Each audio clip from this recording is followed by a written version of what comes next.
জীবনের পরিক্রমায় প্রবীণদের সকল হতাশা দূর করে তাদের মানসিকভাবে কিভাবে ভালো রাখা যায়, তাদের স্বাস্থ্য সেবা সহ প্রবীণ কল্যাণে সর্বতভাবে নিজেকে জড়িয়ে রাখবো। সামাজিক নিরাপত্তার যে সমস্ত কর্মসূচি রয়েছে, বয়স্ক ভাতা, বিধবা ভাতা, স্বামী পরিত্যক্তা ভাতা, গর্ভবতী ভাতা, স্বজন প্রীতি, দল মত পথের ঊর্ধ্বে উঠে প্রকৃত প্রাপ্ত যিনি পাওনা আমি তার কাছে পৌঁছে দিব। আমার আশেপাশে ব্যক্তি প্রভাবে প্রভাবিত হব না, সেটা আমি স্পষ্টভাবে ঘোষণা করছি। নেতা নামদারি উপজেলা মানুষের গণশত্রু, লুটপাটকারী, দুর্নীতি, সন্ত্রাসীর বিরুদ্ধে বিন্দুমাত্র তোয়াক্কা না করে সকলকে সাথে দিয়ে ওদেরকে প্রতিহত করবো ইনশাআল্লাহ।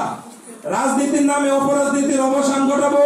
গণপ্রজাতন্ত্রী বাংলাদেশ সরকারের উন্নয়নমূলক সকল কাজে গণমানুষকে সম্পৃক্ত করে সরকারকে সহায়তা করব।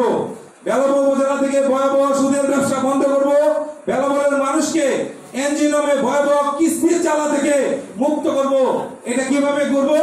এটা হচ্ছে আমরাই মানুষ, আমরা যদি কয়েক হাজার লোক পয়সা দিয়ে গজে হাসানা সিস্টেম ডক্টর ইউনূস যদি একজন লোক সারা পৃথিবীতে সুদের ব্যবসা চালু করে দিতে পারেন, আমিও ইসলামউদ্দিন ঢাকা ইউনিভার্সিটির পোস্ট গ্রাজুয়েট এই মাটিতে 10 বছর ধরে পড়ে আছি, এমন একটা সিস্টেম চালু করব ভাই, আমি গ্যারান্টি 5,000 10,000 টাকা করে ফান্ড গঠন করেন, যার যার যেখানে দরকার ওইরকম সিকিউরিটি সিস্টেম চালু করে ওয়ার্ডে ওয়ার্ডে জায়গায় জায়গায় এমন একটা সিস্টেম চালু করব যাতে কিস্তির ভয়াবহ জ্বালা থেকে এই দুনিয়ার জীবনে যে স্বল্প সময়টা থাকে এই সেই জ্বালা থেকে আমি মুক্ত করার চেষ্টা করব।